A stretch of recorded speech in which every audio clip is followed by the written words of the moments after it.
अमरनाथ धाम। एक बार देवी पार्वती ने देवों के देव महादेव से पूछा, ऐसा क्यों है कि आप अजर है, अमर है, लेकिन मुझे हर जन्म के बाद नए स्वरूप में आकर फिर से बरसों तप के बाद आपको प्राप्त करना होता है। जब मुझे आपको पाना है तो मेरी तपस्या और इतनी कठिन परीक्षा क्यों? आपके कंठ में पड़ी नरमुंड माला और अमर होने के रहस्य क्या है? महादेव ने पहले तो देवी पार्वती के उन सवालों का जवाब देना उचित नहीं समझा, लेकिन पत्नी हठ के कारण कुछ गूढ़ रहस्य उन्हें बताने पड़े। शिव महापुराण में मृत्यु से लेकर अजर अमर तक के कई प्रसंग हैं, जिनमें एक साधना से जुड़ी अमर कथा बड़ी रोचक है। इसे भक्तजन अमरत्व की कथा के रूप में जानते हैं। हर वर्ष हिम के आलय हिमालय में अमरनाथ, कैलाश और मानसरोवर तीर्थ स्थलों में लाखों श्रद्धालु पहुँचते हैं, सैकड़ों किलोमीटर की पैदल यात्रा करते हैं। क्यों? यह विश्वास यूं ही नहीं उपजा। शिव के प्रिय अधिक मास अथवा आषाढ़ पूर्णिमा से श्रावण मास तक की पूर्णिमा के बीच अमरनाथ की यात्रा भक्तों को उससे जुड़ी रहस्यों के कारण और प्रासंगिक लगती है। पौराणिक मान्यताओं के अनुसार अमरनाथ की गुफा ही वह स्थान है जहां भगवान शिव ने पार्वती को अमर होने के गुप्त रहस्य बतलाए थे। उस दौरान उन दो ज्योतियों के अलावा तीसरा कोई प्राणी नहीं था, न महादेव का नंदी और न उनका नाग, न सिर पे गंगा और न ही गणपति कार्तिकेय।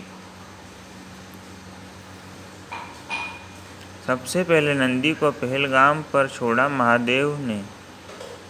गुप्त स्थान की तलाश में महादेव ने अपने वाहन नंदी को सबसे पहले छोड़ा। नंदी जिस जगह पर छूटा उसे ही पहलगाम कहा जाने लगा। अमरनाथ यात्रा यहीं से शुरू होती है। यहाँ से थोड़ा आगे चलने पर शिवजी ने अपनी जटाओं से चंद्रमा को अलग कर दिया। जिस जगह ऐसा किया गया वह चंदनवाड़ी कहलाती है। इसके बाद गंगा जी को पंचतरणी में और कंठाभूषण सर्पों को शेषनाग पर छोड़ दिया। इस प्रकार इस पड़ाव का नाम शेषनाग पड़ा। अगले पड़ाव पर गणेश छूटे। अमरनाथ यात्रा में पहलगाम के बाद अगला पड़ाव है गणेश टॉप। मान्यता है कि इसी स्थान पर महादेव ने पुत्र गणेश को छोड़ा। इस जगह को महागुणा का पर्वत भी कहते हैं। इसके बाद महादेव ने जहाँ पिस्सू नामक कीड़े को त्यागा वह जगह पिस्सू घाटी है। और शुरू हुई शिव पार्वती की कथा। इस प्रकार महादेव ने अपने पीछे जीवनदायिनी पांचों तत्वों को स्वयं से अलग किया। इसके पश्चात पार्वती संग एक गुफा में महादेव ने प्रवेश किया। कोई तीसरा प्राणी यानी कोई व्यक्ति, पशु या पक्षी गुफा के अंदर घुस गाथा को न सुन सके, इसलिए उन्होंने चारों ओर अग्नि प्रज्वलित कर दी। फिर महादेव ने जीवन के गूढ़ रहस्य की कथा शुरू कर दी।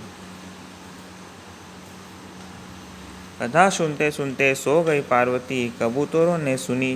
कहा जाता है कि कथा सुनते सुनते देवी पार्वती को नींद आ गई। वह सो गई और महादेव को यह पता नहीं चला। वह सुनाते रहे। यह कथा इस समय दो सफ़ेद कबूतर सुन रहे थे और बीच बीच में गूं गूं की आवाज़ निकाल रहे थे। महादेव को लगा कि पार्वती मुझे सुन रही है और बीच बीच में हुंकार भर रही है। चूँकि वैसे भी भोले अपने में मग्न थे तो सुनाने के अलावा ध्यान कबूतरों पर नहीं गया। वे कबूतर अमर हुए और अब गुफा में होते ही उनके दर्शन। दोनों कबूतर सुनते रहे। जब कथा समाप्त होने पर महादेव का ध्यान पार्वती पर गया तो उन्हें पता चला कि वे तो सो रहे हैं, तो कथा सुन कौन रहा था। उनकी दृष्टि तब दो कबूतरों पर पड़ी तो महादेव को क्रोध आ गया। वही कबूतर का जोड़ा उनकी शरण में आ गया और बोला, भगवान, हमने आपसे अमर कथा सुनी है। यदि आप हमें मार देंगे तो यह कथा झूठी हो जाएगी। हमें पद प्रदान करें। इस पर महादेव ने उन्हें वर दिया कि तुम सदैव इस स्थान पर शिव व पार्वती के प्रतीक चिन्ह में निवास करोगे। अंततः कबूतर का यह जोड़ा अमर हो गया और यह गुफा अमरनाथ की साक्षी हो गई।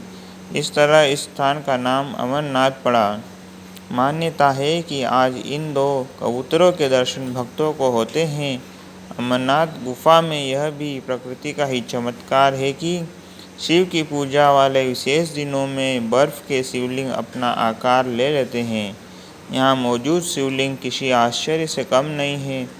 पवित्र गुफा में एक और माँ पार्वती और गणेश के भी अलग से बर्फ से निर्मित प्रतिरूपों के दर्शन किए जा सकते हैं।